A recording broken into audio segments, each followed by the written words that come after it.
If you thought the left loved electric cars, think again. Now they're trying to take down Elon Musk and Tesla. They're protesting, camping out, throwing temper tantrums over a factory expansion in Germany. And that's just the latest proof that the climate cult, it's not really about saving the planet. It's about control. Dave Reaboi wrote about this alongside Chris Rufo. So Dave joins us now. So let's get in. What is actually behind all of these protests, right? We've seen them all over the headlines. So what are they really trying to do here? Great to be with you guys.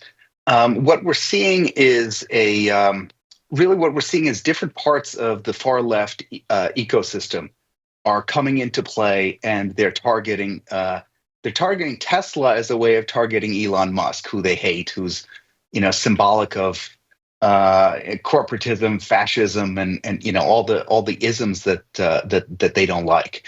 And the short form is basically they're trying to create a cost for people to buy Teslas, to own Teslas, and in so doing to harm his bottom line, to harm his business.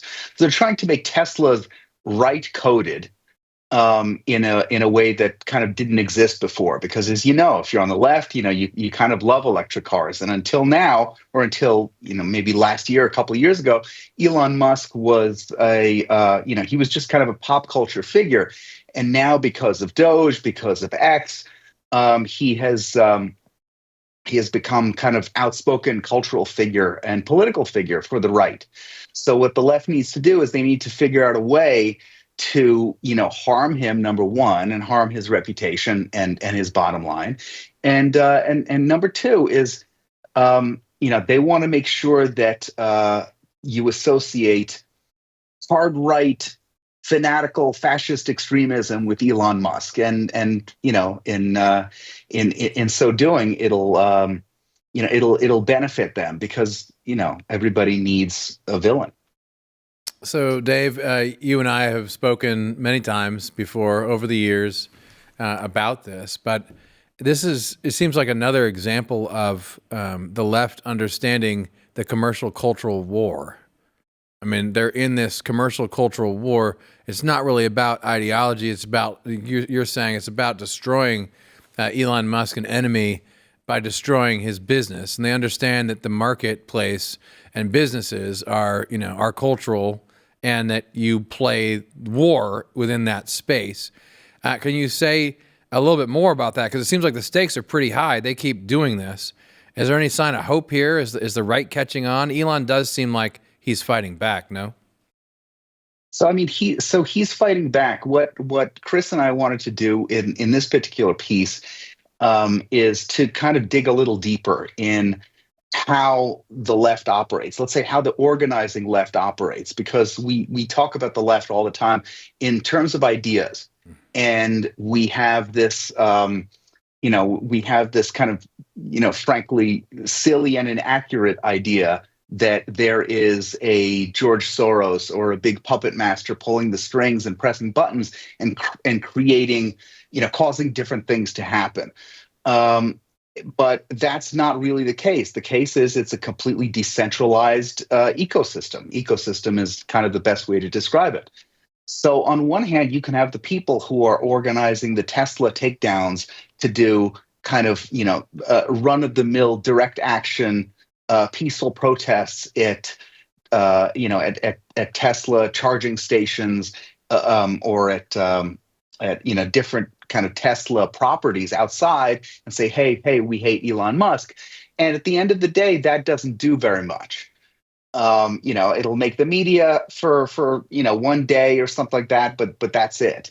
However, if you pair that with, let's say, a chain of several different fire bombings, or really violent things, property damage things, targeting Elon Musk and Tesla specifically, then kind of together you have this much more potent soup that the left can operate in. And in the piece we describe how these two elements which aren't necessarily like linked together. Like, there doesn't need to be someone on the phone or on signal messaging apps coordinating how this is done.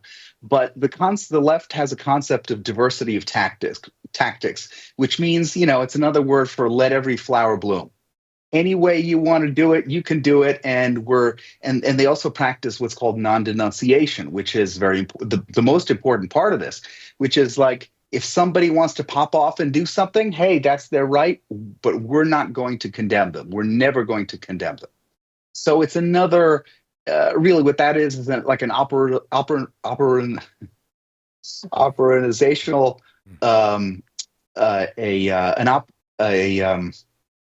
it's another word for no enemies to the left, which goes all the way back to the French Revolution.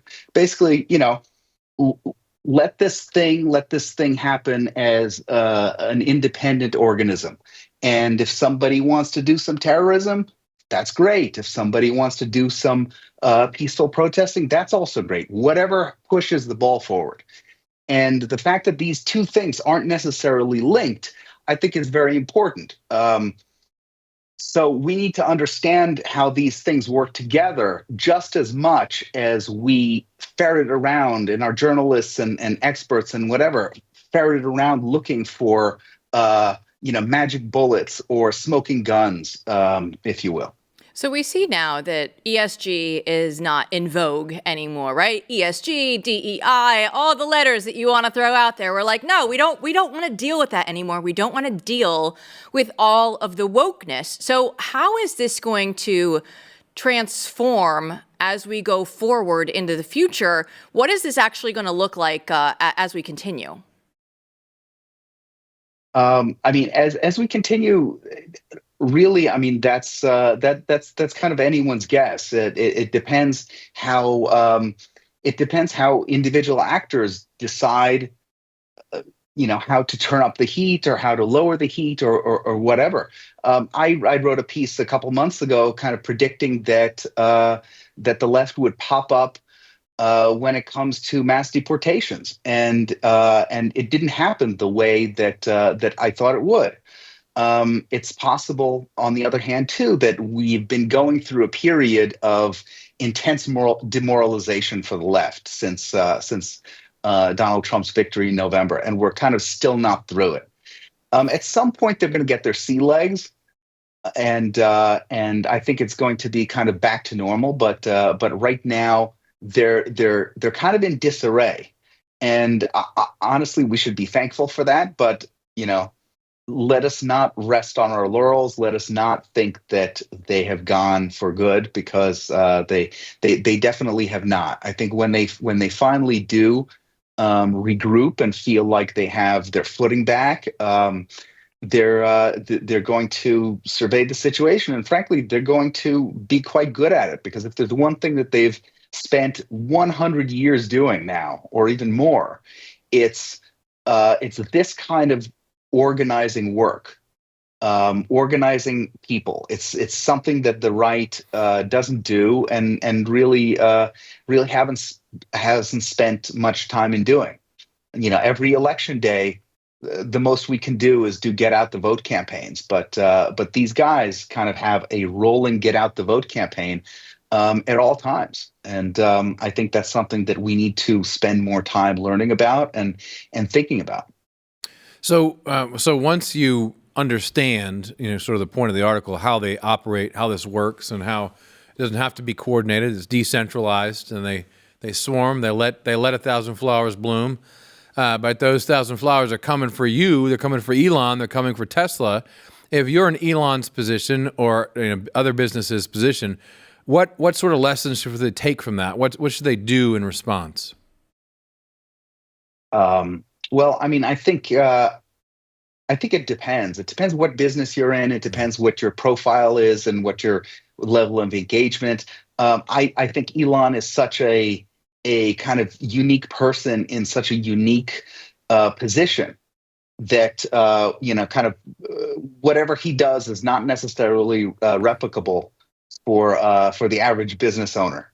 However, I think at the end of the day, what needs to happen is you need to look over, you need to know exactly who your customers are, number one. And if you can survive